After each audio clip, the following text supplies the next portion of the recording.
In the mist-shrouded valleys of Eldridge Hollow, where ancient oaks whispered secrets to the wind, lived Elias Warwick.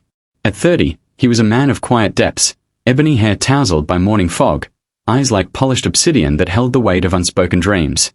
By trade, he was a humble carpenter, his hands calloused from shaping oak into cradles and tables, his workshop a modest shed behind their thatched cottage. But Elias harbored a shadow life, heir to a vast tech empire his late father had built in Silicon Valley's gleaming spires. He'd fled the boardrooms 5 years prior, seeking solace in simplicity after his mother's death shattered the family's facade.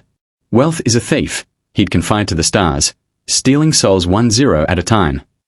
So he lived as Elias the woodworker, his fortune veiled in voluntary poverty. Enter Leora Hale, the woman who'd once been his sunlit world. 28 when they wed, she was a cascade of honeyed curls and laughter like summer rain, her sapphire eyes alight with ambitions that outgrew their humble half. A budding artist, Leora dreamed of galleries in Paris, ateliers bathed in golden light.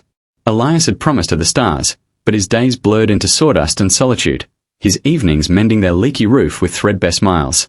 "We are building a life," he'd say, kissing her paint-flecked fingers. But to Leora, it felt like stagnation, a cage of cracked porcelain and empty promises. The fracture came on a frost-bitten December eve, 5 years ago. Leora had returned from a local exhibit, her portfolio brimming with unsold canvases, only to find Elias poring over bills by candlelight. The cottage groaned under debts, a failed harvest, her mother's medical woes. "Elias," she pleaded, voice trembling like a leaf in gale, "we are drowning. I love you, but this isn't living. It's surviving." He reached for her, but she recoiled, eyes scanning the barren walls. "You're content with scraps. I need more, a life that sings, not sighs." In the cruel clarity of dawn, she left a note on the kitchen table. "Forgive me. I can't bloom in barren soil. Find someone who sees beauty in the ordinary. Leora." The note became his anchor and his ache. Elias didn't chase her. Pride, or perhaps mercy, held him back. Instead, he poured his grief into wood, carving intricate birds that seemed poised to flee their perches, tables etched with maps of untraveled realms. Whispers of his simple life reached the village, painting him as the devoted fool, abandoned for brighter shores. Leora, meanwhile, chased her dreams to the city's pulse.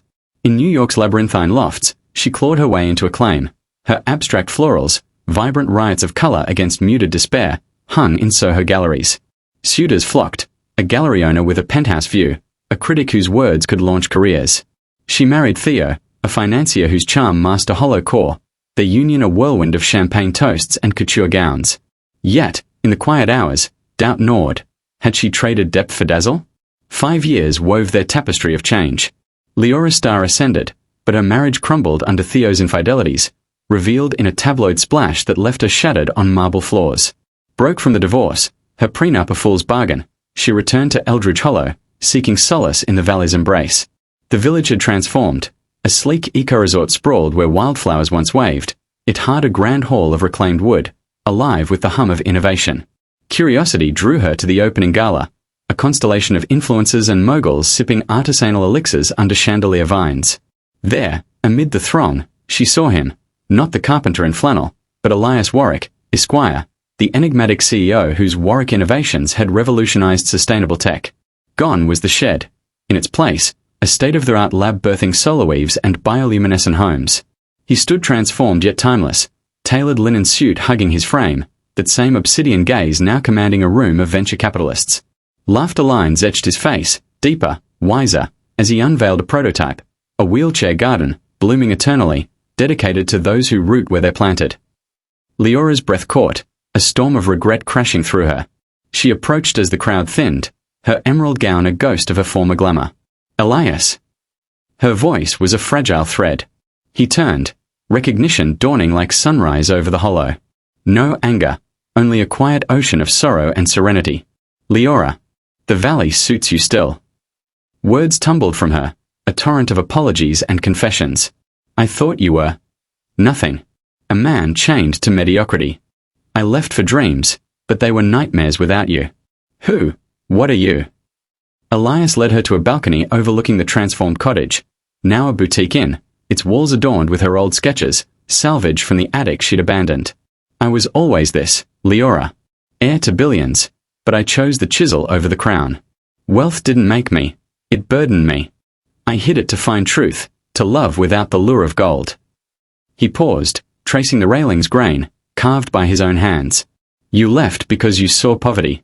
But the real poverty was in my silence. I should have told you. Tears carved rivers down her cheeks. I was blind, Elias, chasing illusions while you built empires in shadows. Forgive me. He cupped her face, thumb brushing a stray curl, the touch a bridge across chasms. Forgiveness was carved long ago. But time carves deeper. In the years apart, Elias had found love anew, not in fanfare, but in quiet companionship with Myra, a botanist whose hands coaxed life from stone. They had a daughter, little Aloan, whose laughter echoed through the resort's gardens. I've built a life, he said softly, not of vengeance, but of roots. You're welcome here, as friend, as artist. Paint with us. But my heart. It's woven into another's now. Leora's world tilted, the revelation a double-edged bloom.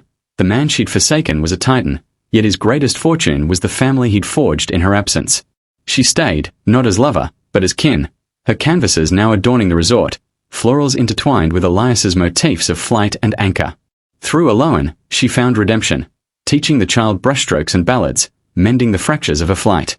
One twilight eve, as fireflies danced like living stars, Leora unveiled her masterpiece, a mural spanning the hall's dome, a woman fleeing barren fields into gilded cages, only to return to a valley reborn, where poverty and plenty blurred into grace.